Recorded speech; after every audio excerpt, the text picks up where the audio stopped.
요즘에 저를 좀 사칭하는 불법 리딩방이나 텔레그램 또 단톡방들이 굉장히 좀 많아지고 있는데 각별히 여러분들이 좀 주의를 했으면 좋겠어서 이렇게 좀 영상을 찍게 됐고요. 실제 피해 사례들도 좀 있는 것 같아요. 저는 이런 리딩이라든가 이런 걸 전혀 하고 있지 않거든요. 저를 사칭한 어떤 뭐 문자가 온다거나 그런 걸 받으셨을 때는 그냥 무시를 하시거나 꼭 신고를 꼭 해주시면 좀 좋을 것 같습니다. 안녕하세요. 이베스트 투자증권의 염승환 이사입니다. 계좌를 신규 개설한 고객님께 요약집 주식 상품권 10달러를 드리는 이벤트를 진행합니다. 영상 하단 더 보기란을 통해 많은 참여 바랍니다. 네, 안녕하세요. 염승환 이사입니다. 자, 오늘 2023년 12월 19일 시장 함께 읽기 시작을 해보도록 하겠습니다. 자, 오늘 이제 주식시장은 좀 혼조세입니다. 혼조세고 계속 등락 거듭하는 그런 양상인 것 같고요. 일단 오늘 이제 보고서들 몇 개만 더 소개해드리면 뉴프렉스, BCNC, 삼성전기, 삼성중공업, LG디스플레이, 태영건설, 현대그린푸드, 파월 피봇 이후의 주식시장 유동성 효과의 기한. 요거 이제 메리츠증권에 쓴 거죠. 예. 그다음에 그 중동 지금 불안하잖아요. 그 예멘 후티 반군이 그 홍해를 지나가는 선박을 막 이제 공격하고 있는데 그 영향 사실 이게 장기화되면 좋을 게 없죠. 요거랑 그다음에 생성의 AI 우리가 이제 지금 함께 배우기로 AI 공부하고 있잖아요. 생성의 AI 첫 번째 시간 한번 공부해 봤는데 다시 복습한다고 생각하시면 돼요. 여기 또 좋은 자료가 있더라고요. AI 에이전트 비서죠, 비서. AI 비서 시대가 열린다. 저도 AI 비서 시대가 생각보다 빨리 올 걸로 좀 보고 있거든요. 그래서 그거 복습한다는 의미로 그러니까 왜 우리가 AI에 관련된 산업을 공부하고 투자해야 되는지 또 한 번 이제 확신할 수 있는 그런 내용의 보고서가 아닌가라고 좀 말씀을 드리겠습니다. 자, 그래서 오늘 일단 이제 보고서 한번 보여드릴게요. 그 전에 이제 여기 어느 분이 텔레그램에 그 바람의 숲이 김철광님이라고 되게 유명한 전업 투자자 계시잖아요. 예, 그분이 했던 거 제가 함께 배우기 초창기 할 때도 이제 그분 거 많이 좀 설명해드렸는데 이제 좀 공감되는 내용이 있어요. 저도 이제 이 말씀을 드리고 싶은 게 강연회에서도 몇 번 했던 얘기거든요. 근데 뭐냐면 자기 스타일이 있어야 돼요. 자기만의. 그러니까 주식 투자 전략은 이제 보통 세 개인데 추세를 따라가는. 그러니까 막 신고가 나면 쫓아가고 추세 무너지면 바로 손절하고. 보통 이제 트레이딩을 잘 하시는 분들이 하는 거죠. 신고가. 저도 옛날에는 막 이것만 분석한 적도 있어요. 막 신고가 이런 거만. 그래서 윌리엄 오닐 책도 많이 보고 그분이 이제 그쪽에 대가거든요. 예. 근데 잘 안 맞더라고요. 아무나 할 수 있는 게 아니에요. 예. 그러니까 저는 사실은 저렇게 이제 추세 추종 잘 하시는 분도 계세요. 근데 좀 약간 정말 선수들의 영역이에요. 신고가 따라가고 만만치 않아요. 왜냐면 이제 그 개인 투자분들한테 저걸 별로 권유를 안 드리는 이유가 손절이 안 됩니다. 이게 고점에 사서 생각과 다르게 흔들리거나 추세가 무너지면 잘하는 분들은 바로 손절하거든요. 근데 개인 투자분들이 저거 따라하다가 왜 안 되냐면 손절을 못해요. 추세가 무너지는데 그냥 버텨버립니다. 그래서 대부분 실패해요. 그래서 애초에 그런 훈련이 안 돼 있으면 그러니까 딱 보면 되게 멋있거든요. 막 신고가 따라잡고 달리는 말에 올라타서 막 예를 들면 지금 LS 머티리얼즈나 에코프로 머티 이런 데 막 따라 들어가면 뭐 화려하잖아요. 위로 계속 뻥뻥뻥 솟으니까. 그러나 끝에 가서 큰 손실을 보는 경우가 많아요. 왜냐면 언젠간 급나가거든요. 그게 언젠지 모르는 거니까. 그래서 굉장히 단기간에 고수익을 낼 수도 있지만 잘못하면 망합니다. 네, 잘못하면 엄청난 손해를 봐요. 손절을 못해서.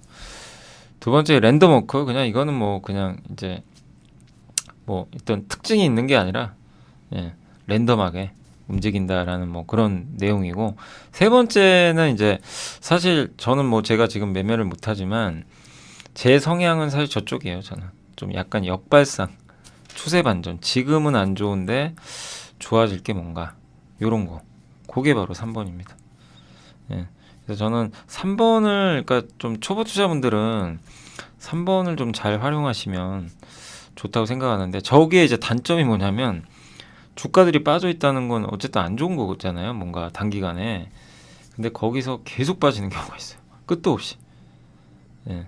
그러니까 대표적인 회사들 중에 뭐 롯데하이마트, CJ, CGV 이런 기업들은 고점에서 어마어마하게 빠졌는데 이거 싸다고 해서 들어가면 계속 빠지고 그런 걸 투자할 수도 있어요. 잘못하면. 그래서 이것도 뭐 물론 무조건 성공하는 건 아닌데 다만 이제 워낙 많이 빠진 상태에서 들어가니까 좀 부담은 없는 거죠. 그 상황에서 반전 나올 때 이제 큰 수익을 내는 건데 인내심이 되게 많이 필요해요. 그래서 우리나라 대부분 이제 투자자분들은 1번을 많이 선호하시죠. 1번을 선호하시는 분들이 좀 많고 사실 화끈하거든요. 위로 올라갈 때.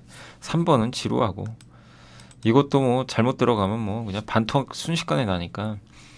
근데 이제 이거예요. 뭐냐면 뭐가 정답인지 솔직히 없습니다. 근데 여러분의 선택이에요.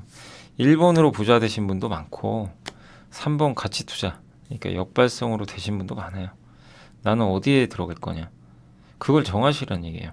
근데 해봐야 알죠. 아니 뭘 해봐야 알 거 아니에요. 하지도 않고 뭐 어떻게 합니까? 예. 그러니까 이제 해봐야 되는 거고 다만 이제 여기서 했던 얘기는 추세 추종에 그러니까 이거를 할 거면 여기에 충실하라는 거예요. 추세 추종으로 들어갔는데 추세 무너졌는데 손절 안 하고 버티는 거 이건 아니죠. 예, 그건 아니라는 거예요. 그러니까 이랬다 저랬다 하면 안 되고 다만 저 두 개 섞을 수는 있어요. 예, 일정 부분 나는 조그만 비중으로 추세 추종을 하되 내 기본 전략은 70%는 난 추세 반전 여기에 내 포트에 70%를 담고 30%는 한번 신고가 매매도 해보겠다. 뭐 그런 것도 나쁘진 않아요. 섞어서 하는 것도. 근데 다만 이제 추세 추종으로 들어간 기업은 원칙대로 무너지면 손절하시라는 거죠. 예, 추세가. 예, 그렇게 해야 되는데 하다 보면 이게 안 됩니다, 사실. 사람 이게 심리라는 게. 그래서 되게 어려워요. 이게 말처럼 쉬워 보이지만 쉽진 않습니다. 근데 분명한 거는 자기만의 전략은 반드시 하나 있어야 돼요. 그러니까 대표적인 역발상 전략이 반도체 같은 거죠. 작년에 하이닉스 막 망할 것 같았잖아요. 작년 10월, 11월. 그때 선진장님은 어떤 한 방송에서 집 팔아서 하이닉스 사야 된다. 막 이랬죠. 결과는 좀 맞았죠. 2배 올랐잖아요. 예, 맞긴 맞았지만 그때 온갖 욕이란 욕은 다 하더라고요. 예, 욕 많이 먹으셨죠. 예, 욕 먹었다는 건 성공하는 거예요, 사실은. 예, 그만큼 사람들이 다 안 좋게 생각했던 거죠. 근데 그런 게 맞는 경우가 되게 많습니다. 근데 그건 뭐냐면 남이 뭐라고 하건 말건 그런 이제 약간 추세 반전 전략이죠. 그런 거는. 예, 추세 반전. 근데 추세 반전은요 사이클만 정확하게 이해하시면 그렇게 어렵진 않아요. 사이클. 예, 그러니까 지금 하이닉스는 사이클로 보면 되게 비싸요. 이제 와서 나는 추세 반전 하겠다. 지금 하이닉스는 추세 추종형이에요. 그러니까 만약에 내가 스타일이 추세 반전형을 좋아해요. 이렇게 작년 하이닉스처럼 작년에 거의 망할 것 같은 그랬는데 반드시 좋아지는 걸 내가 알고 있어야 돼요. 하이닉스는 그래도 분명히 어느 시점에 좋아질 거다. 이런 걸 이제 알고 있어야죠. 그래야 들어가죠. 계속 안 좋아지는데 어떻게 삽니까? 예. 근데 지금 하이닉스는 같은 하이닉스인데 지금은 추세 추종이에요. 그죠? 그래서 지금 내가 하이닉스를 만약에 투자한다는 건 쫓아가는 겁니다. 예. 그런 경우는 추세를 보고 대응하시죠. 근데 내가 추세 반전을 좋아하는 스타일인데 그 하이닉스를 하겠다. 그건 안 맞는 거예요. 예, 다른 걸 찾아야죠. 그러니까 지금 버려지고 있는 거 중에 뭐가 있나? 내년에 대표적인 게 이제 음식료 같은 거죠. 뭐 음식료 그때 뭐였죠? 그 코웨이 같은 기업 있죠. 한번 설명드렸죠. 그 실적은 좋은데 주가 빠졌는데 그 조사해 보니까 금리가 떨어지면 보통 금리 떨어질 때 코웨이는 주가가 올랐다. 이제 이런 게 바로 그 역발상 투자죠. 왜냐면 이제 금리 꺾였고 예, 주가는 바닥에 있고 예, 더 나쁠 게 있을까? 이제 약간 이런 뭐 그때 항공주도 마찬가지. 항공주 한두 달 전에 기억나세요? 예, 그때 이제 여기서 더 나쁠 게 있을까 항공주가? 예, 유가는 꺾이고 있고 주가는 이미 박살났고 약간 그런 거죠. 근데 여기서 유가 더 빠지고 환율 꺾이고 이러면 다시 올라오지 않을까? 이제 이런 게 이제 추세 반전이거든요. 예, 대신에 추세 반전을 하실 땐 목표가를 잡아야죠. 나 이 정도만 수익 내겠다. 트레이딩을 할 건지, 예. 아니면 내가 생각 아이디어랑 훼손되면 손절할 건지 이런 건 정해야 되겠지만, 그래서 이걸 왜 좀 약간 앞서서 말씀을 드리냐면, 앞으로 시간은 많고요. 뭐 특히 이제 혹시 좀 젊은 분들 같은 경우는 더 많겠죠. 더 많은데 이것저것 해보시라는 거예요. 내가 모르면 추세 추정도 한번 해보시고 추세 반전도 해보시고 여러 가지로. 근데 자기한테 맞는 게 분명히 있어요. 저 둘 중에 하나. 그건 정하셔야 돼요. 예. 아니면 섞어서 해도 상관없어요. 근데 섞되 자기의 주 전공이 뭔지는 정확하게 하나는 잡으셔야 돼요. 그게 안 되면 절대 성공할 수는 없어요. 어느 투자자분이건 성공한 분들은 자신의 전략은 있어요, 반드시. 그걸 계속 좀 고민해 보세요. 자기한테 맞는 게 뭐냐. 그래서 먼저 좀 이걸 좀 설명드렸으니까 한번 고민해 보시고, 예, 또 연말까지 시간들 있으시잖아요. 한번 고민해 보시면 좋겠고. 자, 그리고 이제 뉴프렉스부터 좀 시작하겠습니다. 매력적인 재도약이 기대되는 2024년. 자, 이게 뉴프렉스는 FPC급이고요. 이제 카메라 같은 데 들어가는 FPCB 있죠. 기판 만드는 회사인데, 이게 메타의 오큘러스 있죠. 그 VR 기기. 거기에 들어가요. 그래서 이제 VR, XR 기기 수혜주로 알려졌는데, 내년에 좋아질 것 같다. 이거 참 어렵죠. 막 그 주가 9,000원 갔다가 막 4,000원 갔다가 아주 반토막 났다가. 근데 이게 전형적인 이것도요. 추세 반전형이잖아요. 그죠? 저번에 5,000원 미칠 때 한번 보여드렸잖아요. 보고서 몇 개. 기억나시죠? 그럴 때 그게 뭐였죠? 추세 반전을 기다리는 전략이죠. 미리 들어가서. 왜냐하면 더 나쁠 건 없거든요. 예. 또 내년에 애플하고는 상관없지만 애플 XR 기기 나오고, 메타가 중국에 출시할 거고, 이런 것도. 거기다 중국 스마트폰 잘 팔리면 또 수혜줘요. 근데 주가는 많이 빠져 있어요. 근데 그런 것들이 언젠가 반영될 텐데, 그걸 미리 들어가서 기다리는 게 바로 추세 반전형인 거죠. 예. 그러니까 이제 뉴프렉스가 대표적인 기업이죠. 그러니까 앞으로 좋아지는 거. 예. 안 좋았다가. 그러니까 추세 반전의 기본 조건은 안 좋았어야 돼요. 일단 이 앞부분이 되게 안 좋았어야 되고, 그 다음에 좋아지는 걸 내가 알고 있어야 돼요. 예. 그게 보여야 투자를 하는 거죠. 그러니까 남보다 근데 그걸 빨리 알아야죠. 그래야 먼저 들어갈 거 아니에요. 근데 너무 늦게 알면 이미 주가는 급등에 있으니까 그때는 늦어버리는 거죠. 사실. 근데 어쨌든 이제 여기 양승수 연구원님은 내년 좀 괜찮을 것 같다, 이렇게 전망해 주셨고, 4분기도 괜찮고요. 이익은 고비용 국내 공장 가동이 이제 중단되고, 이런 이제 XR 폴디드 좀 카메라 있죠. 폴디드 이렇게 잔망경 같은 이제 광학줌이 들어간, 이게 마진이 좋은데 그 부분 이익 성장을 기대를 하고 있는 것 같습니다. 그래서 내년 추정치를 올렸어요. 그러니까 이렇게 올렸다는 거는 애널리스트가 상당히 좋게 보는 거죠. 좀 자신 있다라는 이제 표현으로 보시면 되겠고, 그리고 기존 북미 고객사가 원래 내년 4분기에 출시할 걸로 예상을 했나 봐요. 애플 비전 프로가. 근데 아마 내년 6월이면 상반기죠. 좀 빨리 출시할 것 같은 게 하나의 원인이고, 베트남의 신규 공장 가, 이거는 예전에 한번 보고서에서 설명드렸던 내용입니다. 비용이 줄 거다. 그리고 중화권 그 스마트폰 회사들이요, 고성능 카메라를 많이 넣어요. 폴디드죠. 애플에도 들어가죠. 예, 그래서 이런 것들이 수혜가 예상된다. 예, 그리고 보급형 XR 기기 퀘스트 3와 이제 동일한 모델이라고 하는데, 굉장히 싸게 만들어서 중국에 납품하겠다는 거예요. 근데 거기에 FPCB가 똑같이 들어가요. 대당 6개.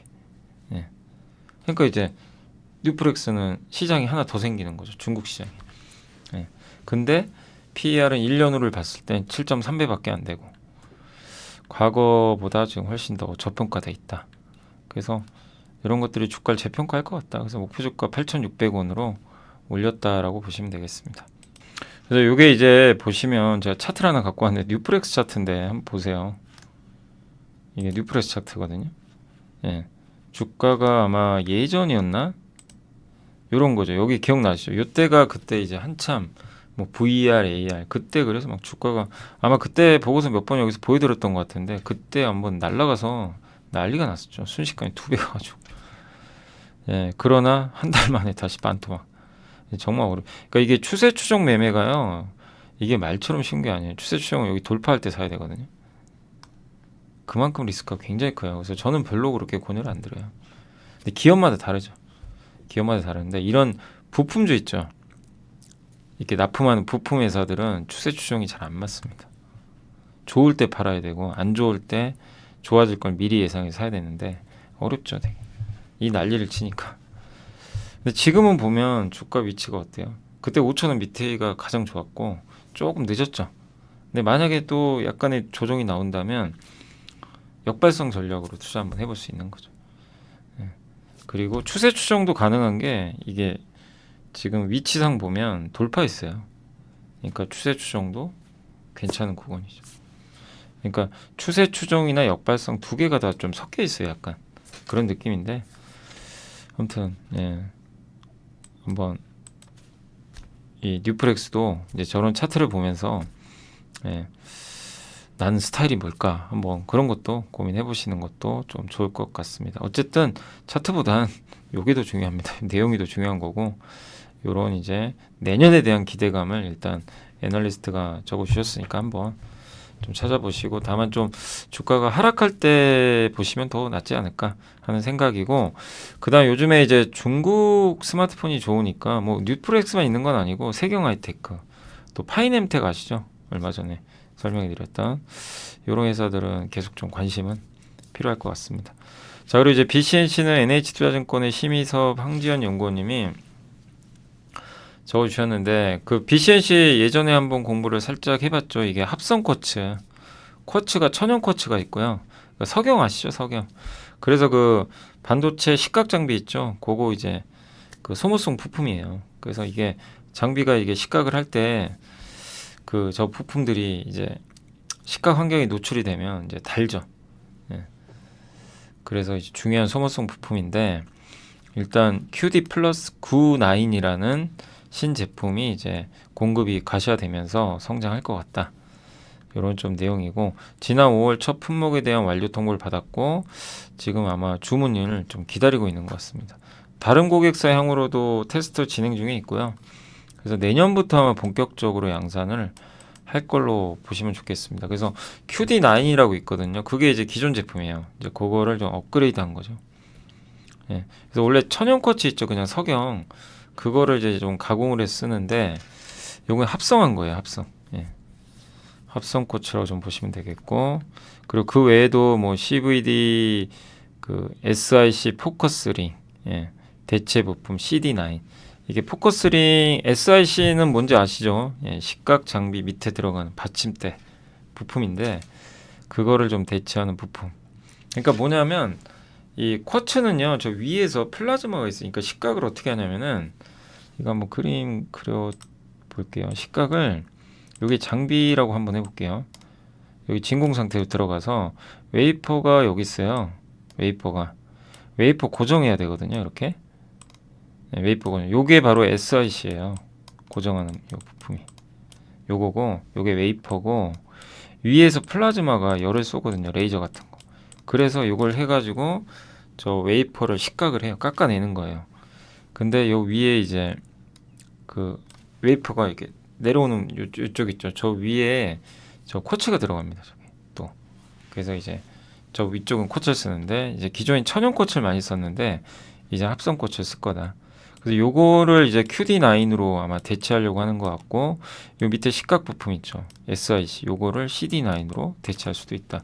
물론 뭐 언제 대체할지 몰라요. 예, 그건 좀 지켜봐야 되겠고 그리고 저런 걸 기존에 쓰던 걸 대체하는 건 시간이 굉장히 많이 걸려요. 그냥 눈 깜빡할 사이에 오늘 내일 바로 바뀌는 게 아닙니다. 그러나 CD9이 만약에 유용성이 있으면 점진적으로 바꿔갈 수는 있겠죠. 네, 다만 무턱대고 그냥 바꿔가겠지 이렇게 생각하시면 안 돼요. 천연 쿼츠를 이걸로 바꾸는 것도 당연히 뭐 그냥 딱 되는 건 아닙니다. 어쨌든 우위성은 있어요. 수명도 길고 그 다음에 플라즈마에도 이렇게 이 플라즈마 위에서 딱 쏠 때 그런 이제 그걸 좀 견뎌내야 되는데 그런 오류도 좀 적고 자외선 투과율도 높고 예. 요게 이제 그 포커스 링이라고 합니다. 예. 요게 이제 저런 식으로 이제 형태를 만들거든요. 그 다음에 기존 QD9 대비해서 QD9 플러스는 유해가스가 없고요. 공정 시간도 단축되고 여러모로 장점이 많대요. 그래서 이걸 테스트하고 있는데 이걸 이제 쓰게 되면 마진이 좋아지겠죠. 그 다음에 기존의 SIC 포커3 요걸 쓰는데 요걸 쓰게 되면 뭐 플라즈마 내성, 수율 유지, 수명 증가 이런 것들이 있는데 다만 이거를 이제 쉽게 바꿀 수 있을까? 그건 좀 고민을 해봐야 돼요. 근데 어쨌든 뭐 다른 걸 떠나서라도 BCNC가 만드는 이런 제품들 있죠. 이런 제품들은 트렌드에 맞아요. 왜냐하면 저번 시간에 한번 기억 안 나세요? 그 KB증권이었나 현대차증권이나 한 애널리스트가 제가 그 보고서 보니까 장비 신규 투자하기 좀 쉽지 않을 거다.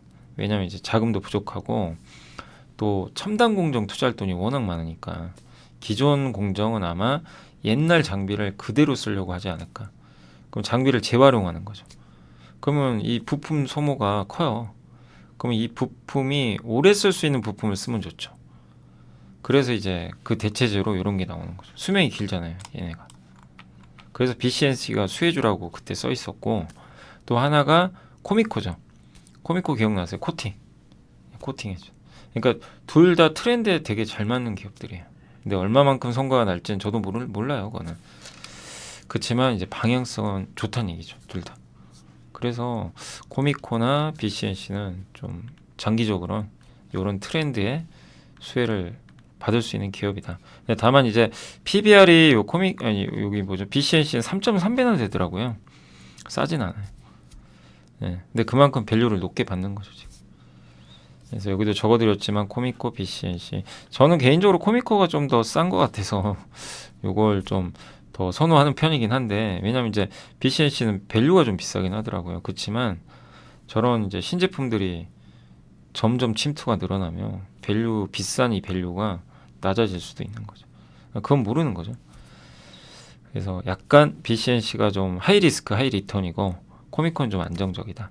이렇게 보셔도 좋겠습니다. 근데 아무튼 둘 다 트렌드에 아주 잘 맞는 그런 기업으로 보시면 좋겠고 그리고 메리츠증권의 양승수 연구님이 또 삼성이 적어주셨는데 뭐 삼성이 4분기 안 좋은 건 다 아시죠. 더 생각보다 더 안 좋을 것 같아요. PC 서버 이쪽이. 그러나 주가는 여전히 위쪽을 좀 바라보면서 가자 이런 내용인 것 같고 왜냐하면 하반기부터 중국 업체들이 계속 부품 구매를 이제 늘리려고 하고 있고 화웨이 뭐 샤오미가 서로 막 싸우죠. 막 1등 하려고. 어쨌든 증설하면 좋은 거죠. 또 온 디바이스 AI 여기에는 이제 MLCC가 많이 들어갑니다.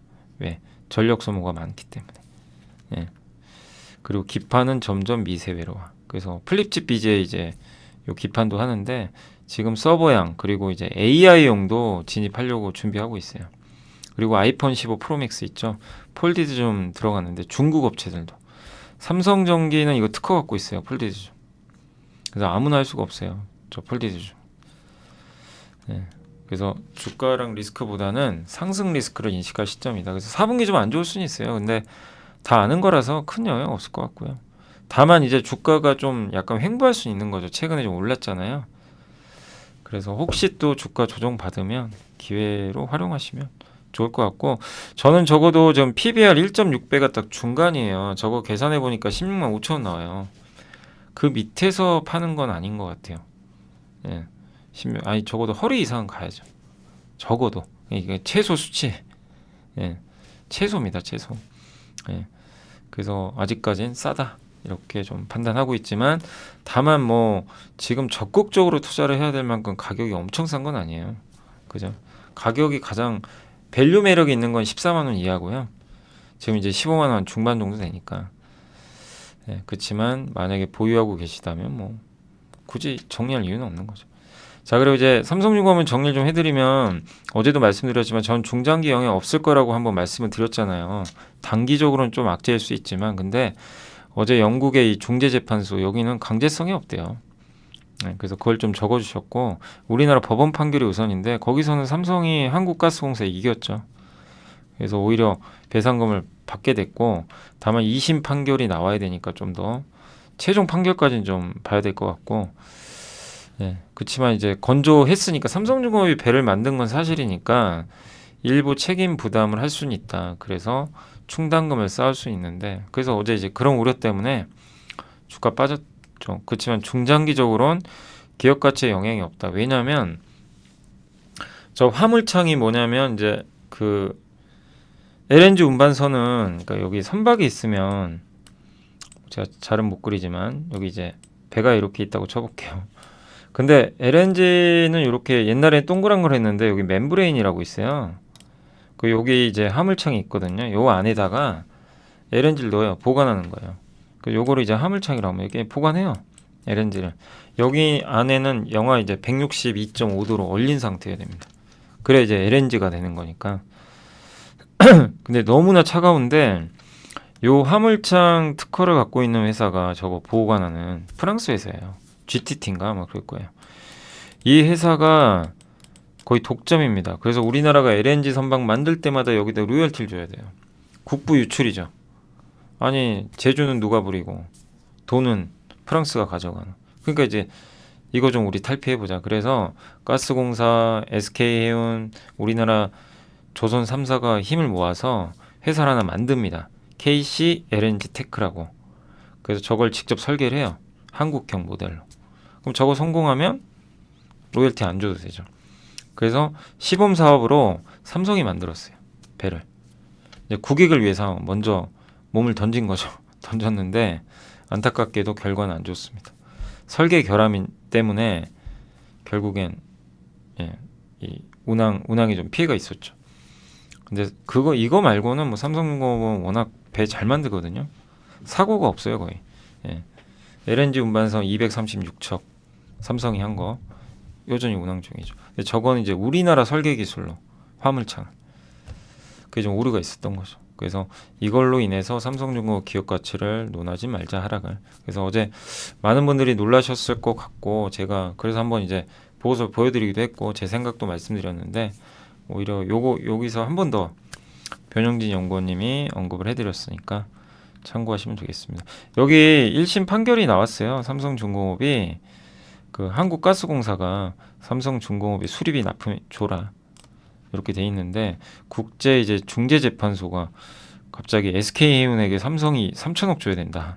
근데 이거는 강제성은 없다고는 합니다. 네. 그래서 어떤 내용이 좀 이해되시죠? 그리고 LG 디스플레이는 지금 유상제 결정했는데 결국 올 게 와버렸어요. 그래서 자금 좀 부담 이슈가 좀 있어가지고 오늘 주가 안 좋은데 근데 저는 이제 말씀드리고 싶은 건 워낙 금액이 커요. 이게 증자 규모가 30%가 넘어요. 그러니까 이제 주가가 희석되니까 주가 급락하는 거죠. 이건 사실 어쩔 수 없어요. 너무 증자 규모가 크니까. 다만 이제 더 나쁠 게 있냐? 그건 아닌 것 같아요. 이렇게 돈을 수요를 받고 그리고 투자를 하겠죠. 그래서 유상자 참여하시면 좋겠고 주주분들은 신주 배정 기준일이 1월 26일입니다. 그래서 계속 갖고 계시면 나중에 유상자 받으실 수 1월 26일이니까 1월 24일 종가에 갖고 계시면 유증 받으실 수가 있어요. 그리고 한 주당 31% 정도 내가 100주 갖고 있으면 31주 받을 수가 있고요. 그 다음에 청약하시고 3월 6일날 청약입니다. 금액은 이건 바뀔 수도 있는데 9,550원입니다. 그래서 요거는 아마 요걸 확보한 돈으로 시설 투자 좀 하는 것 같아요. 그 애플 아이패드에 들어가는 이런 거. 그래서 자금 확보하면서 투자 재원 마련했고 또 운영비나 돈을 또 갚는 데 쓰이니까 최악의 이제 흐름은 지나가고 있다. 업황은 개선될 거예요.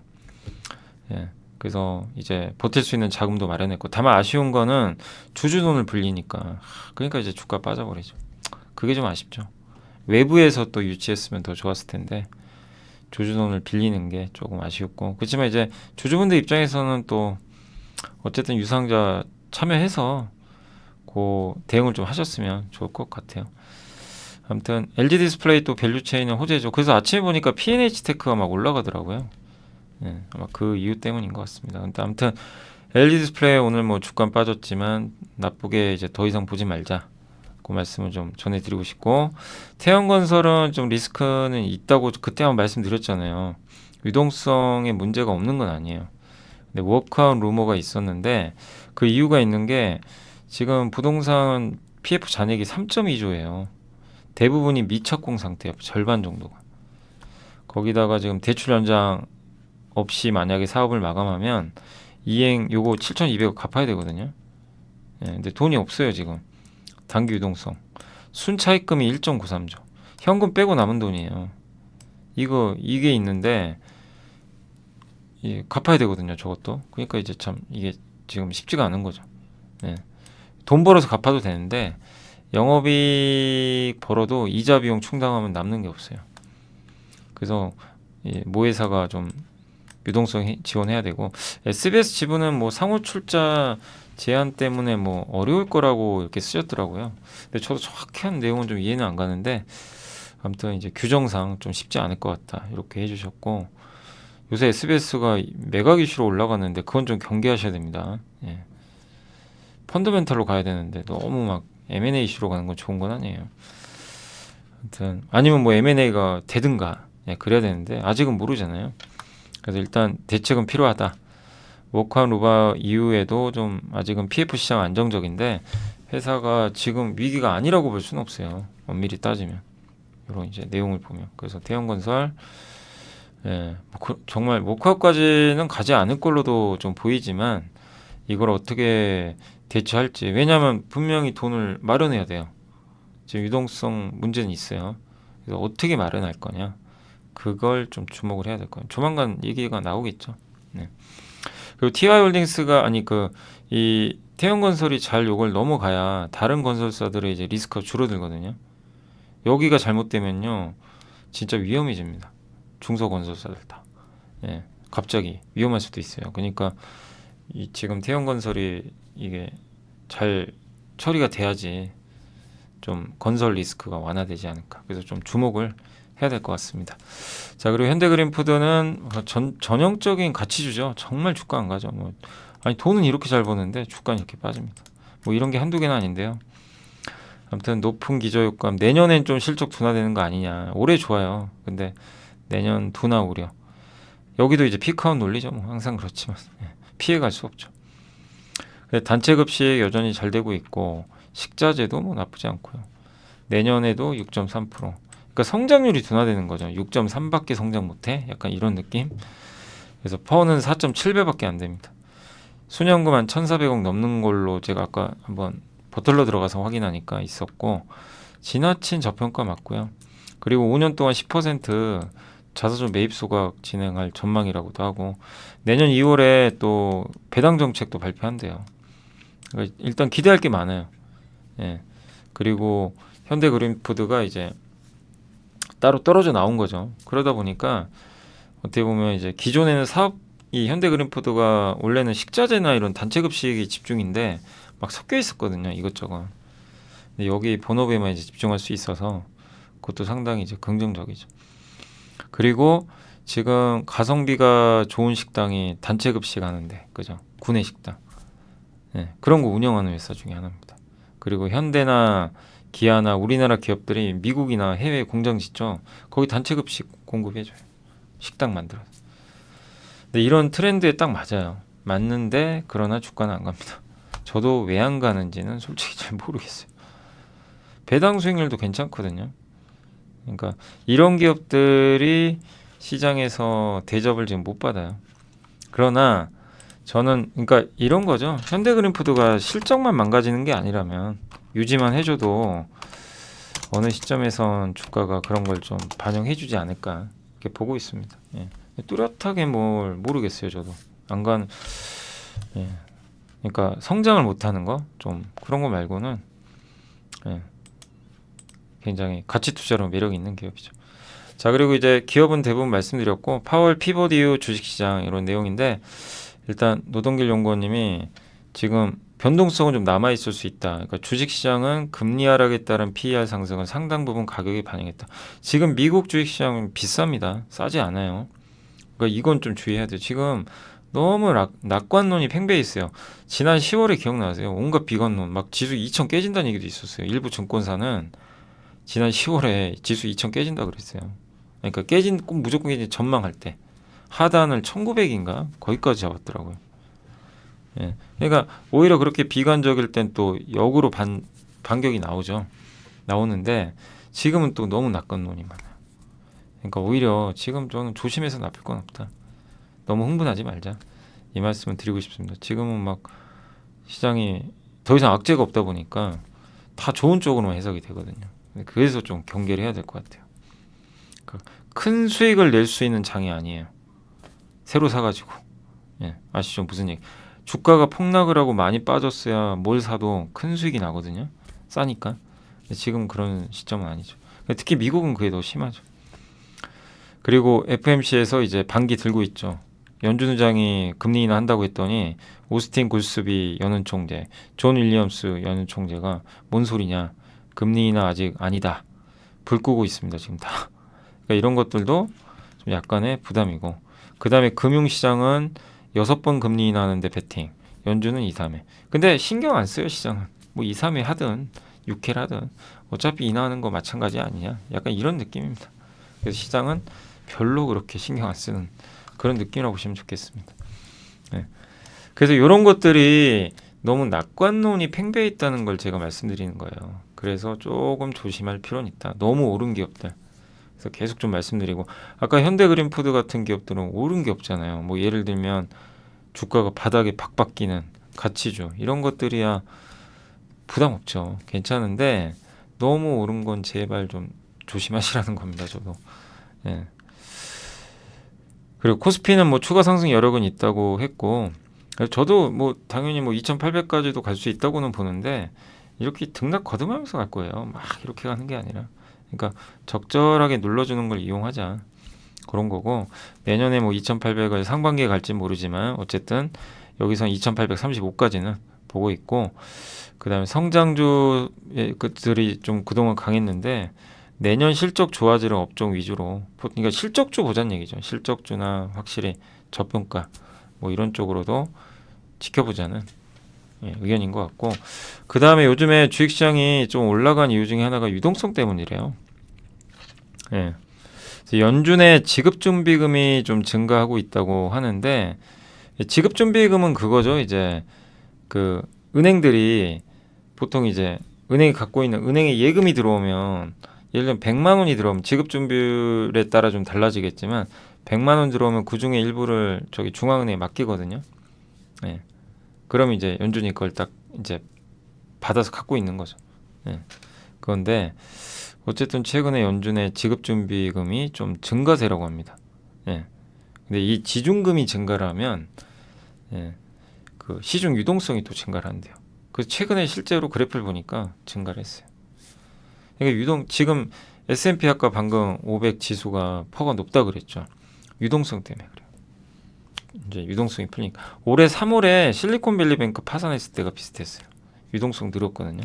지금 약간 그런 모습이 나오고 있다, 이렇게 보고 있는 것 같습니다. 그리고 여기다 금리 인하까지 한다고 하니까 더 이제 유동성이 늘어난 거죠. 또 한 가지가 이 영래포 잔고 감소 때문이라고도 지금 나와 있는데, 영래포는 시중 자금을요, 이게 연준에 맡기고 이자 받는 돈이에요. 그러니까 은행 같은 경우, 은행이나 금융기관이 시중 자금들 있죠. 자기가 투자해놓은 뭐 단기 자금이나 이런 것들을 연준에 맡겨요. 그래서 맡기는 대신 뭘 받죠? 연준이 대신에 그 자기한테 돈 맡겼으니까 우리가 은행에 맡기고 이자 받는 거랑 똑같아요. 그래서 이자 줘요. 연준에 맡기고 이제 이자를 받는 돈인데, 요게 조금씩 줄어들고 있다고 합니다. 잔고가. 예. 그래서 이 잔고가 지금 6월 이후로 그 급격히 좀 축소 중이라고 하는데, 이게 영래포 금리가 만약에 이게 상승을 하게 되면 이자를 더 많이 준다는 얘기죠. 그죠? 예. 그러면 이자를 많이 주니까 여러분 같은 거 어때요? 내가 은행장이에요. 내가 갖고 있는 자산을 연준에 맡기니까 이자를 많이 준다고? 더 맡기겠죠. 그럼 어떻게 돼요? 영래포로 돈이 막 들어가겠죠. 그럼 어떻게 돼요? 시중 유동성 줄겠죠. 은행에 있는 돈이 저로 다 들어가 버리니까 더 그러지 않을까요? 그죠? 근데 지금은 저 이자가 떨어지겠죠, 당연히. 금리가 떨어지니까. 그러니까 어떻게 됩니까? 영래포에서 돈을 빼는 거죠. 잔고가. 돈을 빼면 이 돈이 은행으로 들어가죠, 다시. 시중으로 나가는 거예요. 그러니까 연준에 있는 돈이 시중으로 나간다. 그래서 유동성이 증가한다. 지금 그런 상태라고 합니다. 그래서 이 데이터로 봤을 때는 내년 3월 이후로 아마 소진될 것 같다. 그러면 만약 이 데이터가 맞으면 내년 3월까지는 장이 웬만하면 급락 안 한다는 얘기예요. 그냥 버틴다는 얘기예요. 저 데이터가 맞으면. 예. 근데 뭐 맞을지 안 맞을지 모르죠. 예. 그 MMF 자금도 요즘에 줄고 있대요. MMF는 단기 금융상품에 이제 투자하려고 돈을 잠깐 맡기는 건데, 예. 시장이 잘 안 보일 때 MMF로 이제 많이들 가는데, 그게 준다는 얘기는 이제 주식 같은 데로 빼서 투자한다는 얘기죠. 주식 유동성이 좋아진다는 얘기인데, 이 두 가지가 이제 이런 것들이 유동성이 맞물리다 보니까 위험 자산으로 돈이 들어갔다라는 분석인 것 같아요. 예. 아마 그래서. 근데 다만 이 유동성 효과는 영원하지는 않습니다. 그죠? 예. 그러니까 어느 시점에서 저게 또 반대 부메랑이 되면 주가 또 빠질 수도 있는 거니까 항상 좀 경계감을 가지셨으면 좋겠고, 그래서 강세장 기조가 쉽게 끝나진 않을 거예요. 만약에 저게 맞아서 내년 3월까지라면 강세장 기조 자체는 유지하는데 중간중간 한 번씩 출렁이겠죠. 많이 올랐으니까. 그럴 때 투자를 하시라는 얘기죠. 예, 투자를 하실 거면 쫓아가지 마시고 그런 전략이 낫지 않겠냐. 그러니까 기본 방향은 요거예요. 예, 우상향 방이 맞는데 완전히 지금 바닥에 있어서 V자로 쭉 가는 장이 아니고, 이게 등락을 거두면서 가니까 낙을 할 때 사고 싶은 걸 투자하자. 예. 그리고 오를 때는 그냥 가만히 있자. 이런 전략으로 보시면 어떨까라고 좀 말씀드리고 싶습니다. 다만 이제 내년 3월에는 저런 게 사실이면 좀 경계는 해봐야 되겠죠.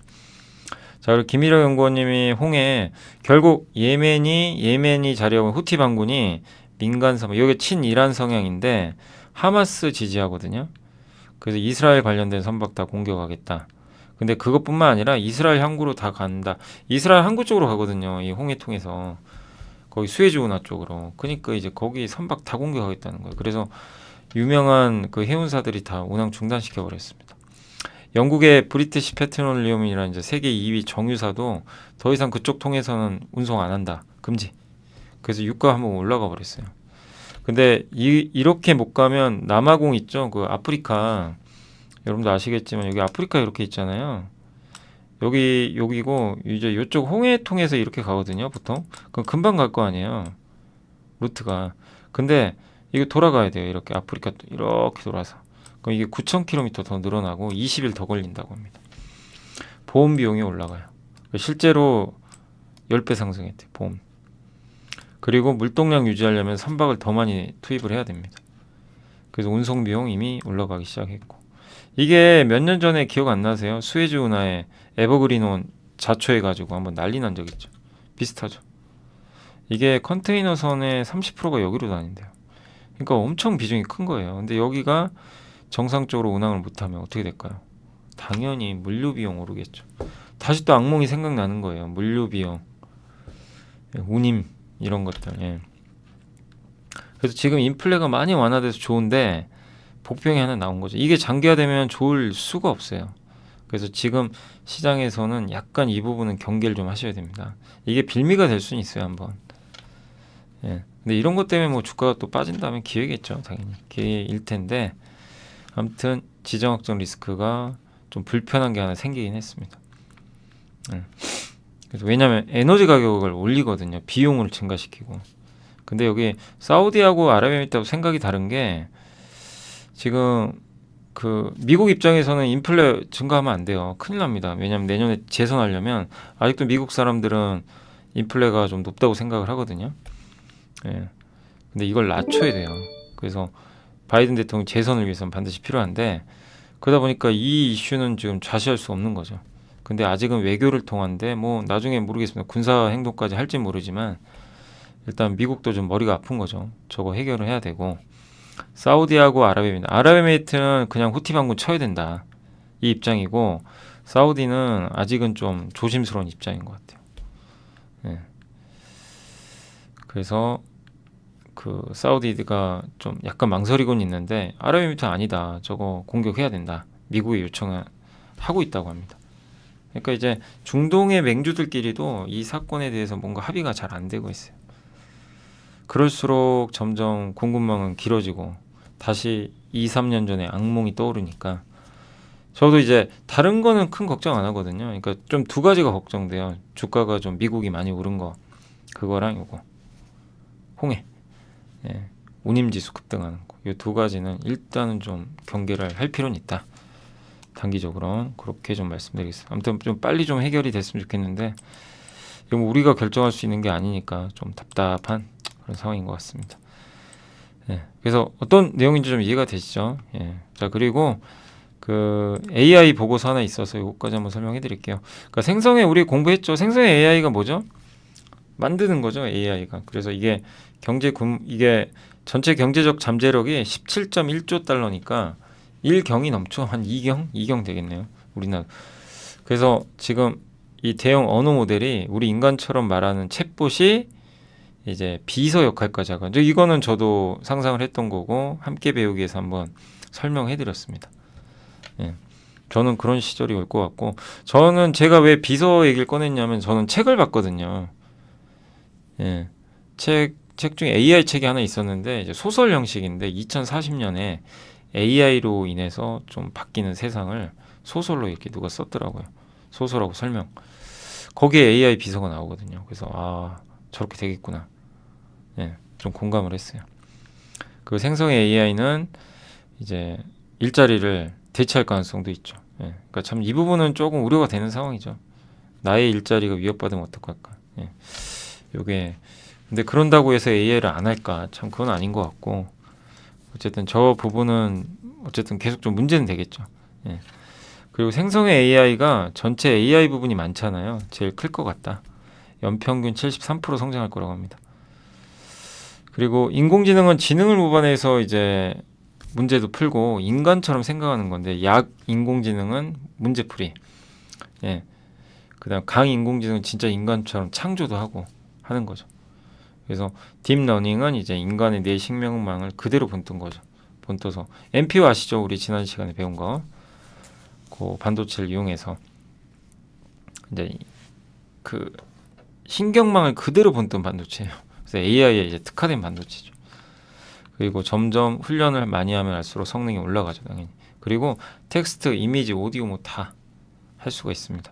우리나라 기업들의 초거대 AI고요. 뭐 LG, 네이버, 카카오, SK텔레콤, KT 이런 기업들이 일단 적혀 있고 컴퓨터는 기존의 원시 명령어가 아니라 이제 인간의 언어.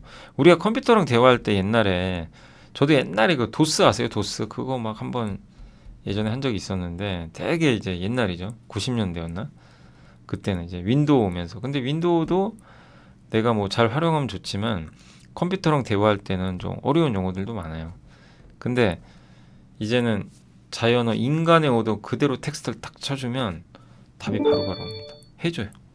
코딩도 해주고 검색도 해주고 그림까지 그려주고. 예. 모달리티는 어떤 데이터 유형인데 텍스트면 텍스트, 이미지면 이미지 이런 거를 이제 모달리티라고 보시면 돼요. 멀티는 텍스트, 이미지 이런 게 다 여러 가지 있는 거죠. 예. 그러니까 멀티모달. 인간 자체가 시각, 청각, 후각이 다 발달돼 있으니까 인간 자체가 멀티모달이죠 어떻게 보면. 예. 그래서 오픈 AI의 달 E2와 LG X1이 이제 멀티모달 AI의 예시라고 하고요. 그러니까 달리는 이게 오픈 AI에서 만든 이미지인데 내가 텍스트를 치면 만들어줘요 그대로 그림을. 예. 생성형. 그래서 제가 그때 함께 배우기 자료 만들 때도 몇 개 보여드렸죠. 그게 다 저런 식으로 만든 거예요. 텍스트 딱 쳐가지고 온 거죠. 그 생성형 AI의 밸류 체인은 인프라, 파운데이션 모델, 미들웨어. 그 사실 뭐 이걸 우리가 다 뭐 알 필요는 없고요. 근데 전 우리나라에서는 제일 중요한 게 인프라죠. 왜 반도체니까 클라우드랑. 그래서 우리나라 기업들이 여기 많고 미국 기업들은 소프트웨어 쪽이 많죠. 네.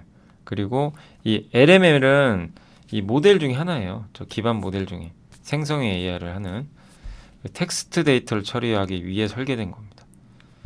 예, 그래서 자연어 처리할 수 있고. 예, 그래서 프롬프트 엔지니어링이 뭐냐면은 내가 어떻게 질문하냐가 이제 진짜 중요해요. 그래야 답이 잘 나와요. 근데 그거를 프롬프트 엔지니어링은 뭐냐면 그 질문을 잘할 수 있게 도와주는 거예요. 전문적으로. 여기 나와 있죠. 프롬프트 엔지니어 예시인데 번역을 원해요. 어떤 긴 문장을 영어를. 근데 각 문장마다 한 줄씩 띄고 한글로 번역해줘라. 한글은 소 가로에 넣어서 출력해라. 영문은 굵게 처리하라. 이렇게 딱딱 해서 이게 질문 되게 잘한 거잖아요. 구체적으로. 그렇게 하는 게 프롬프트 엔지니어링, 질문의 기술이라고 보시면 돼요. 텍스트를 칠 때. 근데 그걸 또 거래할 수 있는 마켓플레이스들이 나오기 때문에 저런 것만 또 해주는, 예, 좋은 질문 뽑아주는 그런 이제 거래할 수 있는 사이트도 생기고 있다고 합니다. 그래서 이렇게 질문을 먼저 넣는 거예요.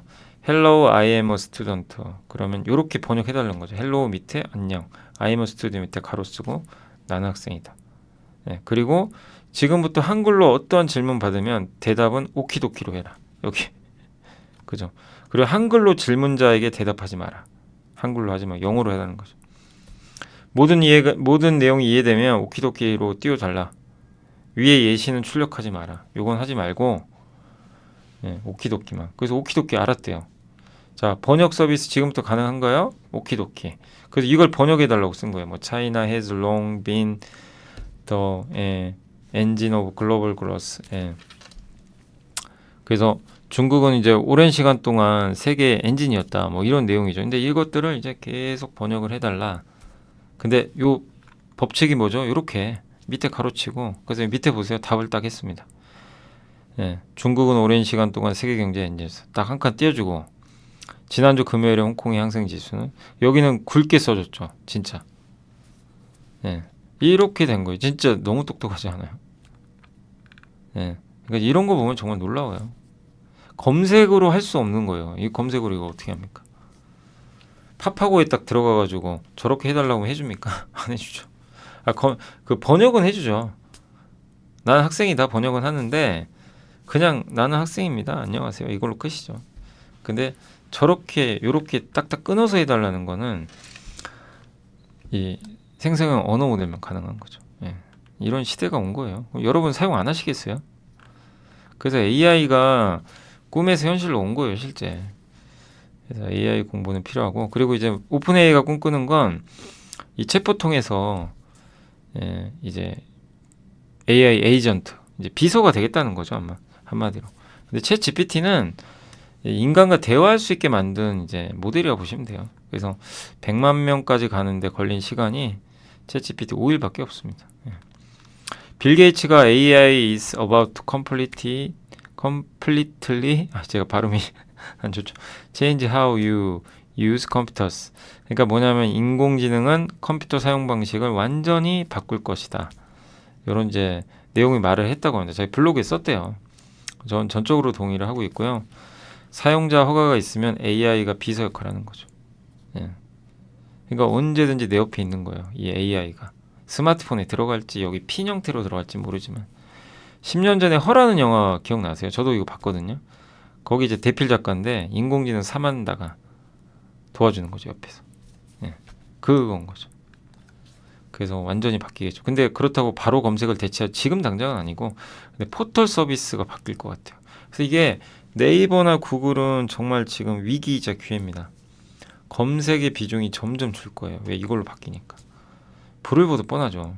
그죠? 이게 더 편하면 사람들은요, 검색 대신 일로 갑니다. AI 비서한테 다 얘기할 거예요. 그런 시대가 오겠죠. 예. 그래서 당장 검색을 대체하진 못하지만, 검색으로는 내가 영국, 프랑스 가고 싶은데 좀 이거 스케줄 좀 짜주고 비행기표도 좀 알아봐줘. 이거 검색으로 하려면 내가 일일이 다 찾아야 돼요. 링크 따라가서. 그죠? 힘들어요.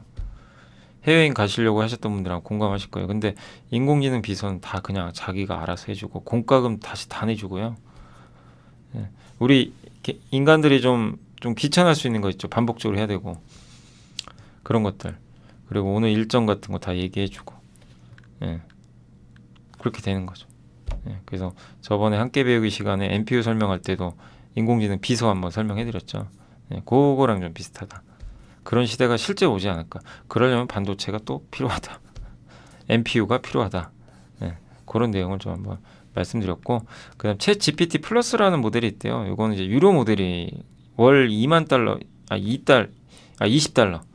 월 20달러니까 한 달에 한 우리나라 돈으로 2만 5, 6천 원, 예, 정도 내면은 또 더 업그레이드된 기능이 가능하니까 한번 써보셔라, 이런 좀 내용인 것 같고, 그래서 챗 GPT한테 토요일을 위한 샌프란시스코 비건 음식점 추천해주고, 일요일에 요리 레시피도 만들어주고, 칼로리 얼마인지 계산해주고 인스타카트 통해서 내가 너가 추천한 그 음식 만들 테니까 재료 주문도 해달라 이러면 오픈 테이블 플러그인이 있거든요. 챗 GPT에 이거 딱 붙이면 예약을 해줘요. 얘가 알아서 챗 GPT가 일요일날 레시피 추천해주고 칼로리 계산해주고 마지막으로 요리 재료 바구니에 담아준다고 합니다. 그래서 이 시대가 실제 열렸고 애플 스토어와 비슷한 AI 스토어 요거 있죠. GPT 요것도 런칭을 했다고 합니다. 우리나라에서 이제 이런 모델을 지금 하고 있는 회사가 비상장인데 리튼 테크놀로지라 쓰고 있어요. 그래서 관심 있는 분들 한번 요 회사 홈페이지도 들어가 보셔도 좋을 것 같습니다. 자, 여기까지 해서 좀 긴 시간 동안 오늘은 좀 보고서가 많아서 좀 오래 걸렸고, 자, 여기까지 한번 설명했고, 이제 바로 시장 좀 말씀드릴 텐데, 그 전에 이제 전자공시 잠깐 볼까요? 어제 현대건설 공시 있었고, 사우디 자프라 가스 플랜트, 사우디 굉장히 큰 규모의 가스 플랜트 쪽인데 1.5조 원 규모 아람코랑 계약을 맺었다고 하니까 좋은 호재가 나왔고, 아까 이제 BCNC 한번 우리 공부했는데 시설 투자 들어간다고 합니다. 이거 좋은 내용이죠. 이건 시설 투자는 내년 6월에 완공된다고 하니까 참고하시고, 그다음에 내부자 매수는 여기 포스코홀딩스의 최종호 대표님, 사실 제가 작년에 한번 만나 뵙고 왔거든요. 그래서 작년에 한번 기억나시죠? 제가 그때 그 포럼에 한번 참여할 일이 있어가지고, 근데 어쨌든 그때 3억 원 정도 이제, 그러니까 이번에 3억 원 정도 장내 매수를 하셨대요. 최종호 대표님이 다시 연임이 될지 몰라요. 이제 대표이사 연임이 될지 해임이 될지 모르지만 그거 앞두고, 보통은 이제 이런 경우에는 장내 매수 안 하는데 좀 이례적으로 자기 주식을 좀 자사주를 매입을 했고, 이녹스 첨단 소재도 여기 박태성 상무님이 신규 매수를 했으니까 참고하시면 또 좋을 것 같습니다. 자, 그리고 이제 오늘 장이 끝나서 한번 말씀을 또 드려볼게요. 오늘 코스닥은 오늘도 랠리가 이어갔고, 아마 세금 규정 좀 완화 기대감, 어떻게 결론 날지는 아직은 모르겠습니다. 일단은 지금 3시 30분 기준으로는 아직은 뭐 결론은 안 났고, 코스닥 P도 막판 반등을 했습니다. 우리나라는 사실 미국에 비하면 별로 오른 건 없어요. 한국은 아직은 좀 과열은 아닌데 미국이 좀 걱정이죠. 좀 많이 올라서. 그리고 오늘 섹터 쪽으로는 밥솥주가 어버버 반도체, 예전에 누가 한 분이 좀 물어보셨던 것 같은데, 요새 난리가 났어요. 오늘 또 상한가 갔어요. 삼성이 뭐 공급 계약 한다느니 뭐 뉴스도 있더라고요.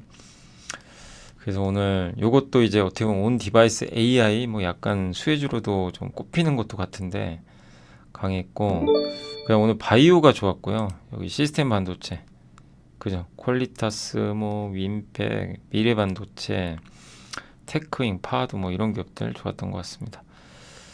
그 다음에 AR 관련주도 일부 올랐고, 임플란트가 오늘 오랜만에 또 올랐어요. 그 덴티움이 최근에 그 데이터 잘 나왔다고 어젠가 그제 한번 말씀드렸죠. 그 덴티움 데이터도 좀 살아나고 있다.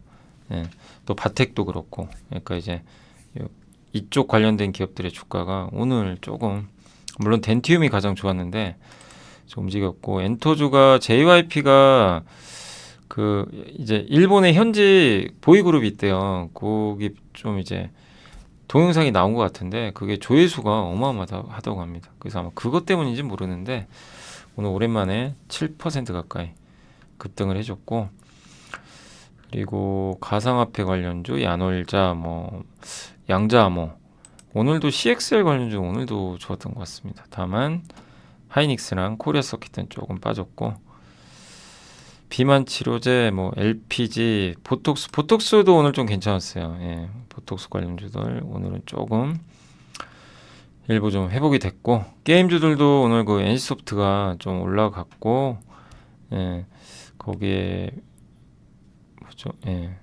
위메이드 맥스 이런 기업들이 좀 올랐고요. W 게임즈 좀 반등을 했던 것 같습니다. 그리고 의료 AI도 오늘 여전히 강했고요. 정유주는 S-오일이 좀 올랐던 것 같아요. 반도체 장비도 오늘 일부 기업들 뭐 다 오른 건 아니고, 근데 확실히 예전보다는 좀 탄력들은 조금 떨어지는 것 같습니다. 2차전지 셀은 오늘 LG엔솔이 조금 반등을 해줬고요. 엔터사 강했고, 골프는 골프존이 아침에 아니 어제 공시였습니다. 분할한대요. 사실 물적 분할은 옛날로 보면 이렇게 좋은 건 아닌데 5년 안에 상장은 안 하고 예. 주식 매수 선택권도 부여가 된다. 혹시 이제 물적 분할 반대하시면 반대한다고 하실 수도 있어요. 그러면 물적 분할 안 할 수도 있고. 근데 어쨌든 오늘 주가 반응은 긍정적이었던 것 같습니다. 면세점도 오늘 좀 올랐고요. 그래서 오늘 좀 오른 업종도 많은데 다만 오늘 좀 많이 빠진 거는 해운주가 페노션이 그 결국엔 인수했죠. 그러니까 이 인수가 페노션 주가에는 좋을 수가 없는 게 저 인수 주체가 페노션이잖아요. 6조 원입니다. 6조 원. 그래서 오늘 아마 아까 뉴스가 잠깐 나온 것 같은데 아직은 단독 기사예요. 그 3조 원 대규모 유상자 할 수도 있다. 그 얘기가 좀 있더라고요. 그러니까 저거 인수해야 되니까. 주주분들 입장에서는 이게 좋은 게 아니죠. 그잖아요. 주주 돈 빌려야 되는 거잖아요. HMM 일설. 그러니까 이제 그 실망감이죠. 주가가 10%나 폭락을 해버렸어. 예. 그러니까 물론 뭐 이게 HMM이 10조 이상의 뭐 현금을 들고 있는 걸로 알려져 있는데 다만 인수자금 6조 원은 어떻게 감당할 거냐. 너무 많죠. 그래서 유상자 할 가능성이 있고 유상자 하면 희석되니까 주가에 당연히 악재죠. 그러니까 그게 좀 부담으로 작용했고요. 그다음 오늘은 좀 금호석유가 또 좀 빠졌습니다. 어제까지는 또 올랐고 요새 아무튼 주가가 뭐 변동성이 너무 크고요. 예. 오르락 내리락 하는 것 같고 오늘도 뭐 특별한 이유는 없었습니다. 어제 오를 때도 별 이유는 없었고요. 건설주는 좀 최근에 약간 리스크 있죠. 태양건설. 그래서 약간 좀 흔들리는 모습 일부 있었던 것 같고요. 조선주도 오늘 좀 안 좋았습니다. 조선 쪽도 LNG도 그렇고 약간 좀 흔들렸습니다. 조선주 전반적으로 하나오션이 좀 안 좋았어요. 다만 삼성중공업은 좀 올랐었고 반도체는 삼성전자만 올랐습니다. 전자가 어쨌든 정말 답답했는데 이제 좀 하이닉스 좀 쫓아가야죠. 맨날 하이닉스만 가고 그죠? 좀 가야죠. 한번 8만 전자를 좀 갔으면 좋겠는데 정말 안 가네요. 그렇고 그 다음에 이제 로봇주 오늘 좀 쉬어갔고요. 뭐 많이 올랐죠 로봇주도. 자동차도 답답합니다. 참 가지는 못하고 그렇다 빠지지도 않고. 예. 자 그랬고 오늘 이제 시가총액 상위 기업들 보고 한번 마무리를 또 짓도록 하겠습니다. 그래서 오늘은 삼성전자 괜찮았고요. 예, 괜찮은 분위기여서 증시 견조했고 다만 시총 상위 기업들은 좀 빠진 게 많았고 에코프로가 일단 오늘 5%나 급등했는데 에코프로 BM은 또 빠졌고요. LG전자가 LG디스플레이 이제 유증에 참여하겠죠. 그렇지만 불확실성 해소로 모처럼 2% 정도 오른 게 좀 특징적이었고 HMM은 일단 인수가 확정이 됐고 거기에 컨테이너선 운임 지수가 홍해 그것 때문에 올라가니까 수혜주로 좀 부각이 되는 것 같습니다. 2차전지 주요 기업들 약간 빠졌고요. 삼성전기도 다시 밀렸고 하나오션 좀 많이 빠졌고요. LNF가 4% 정도 반등했고 SKI테크놀리지는 특별한 이유는 없는데 분리막 회사들은 오늘 좀 안 좋았어요. 근데 이번에 미국에서 보조금 받는 거는 그 확실히 전해액이 수혜죠. 왜냐면 전해액은 지금 직접 미국에 공장을 갖고 있기 때문에 분리막 회사는 아직 없어요. 이제 지으려고는 좀 준비 중이지 않나. 그러나 구체적인 발표는 아직은 없어서 북미 쪽은 어떻게 할지 좀 지켜봐야 되겠고 실제 수혜는 이제 그 전해액 회사들이죠. 예. 물론 이제 우려 왜곡 집단 법안에 의하면 분리막하고 요건 다 수혜주는 맞아요. 근데 다만 이제 북미에 지어야 되니까 거기에 따른 좀 시차는 있는 것 같고 NC소프트가 오랜만에 좋았고요. 네, 오리온도 좋았고 오리온도 좀 많이 빠졌네요. 주가가.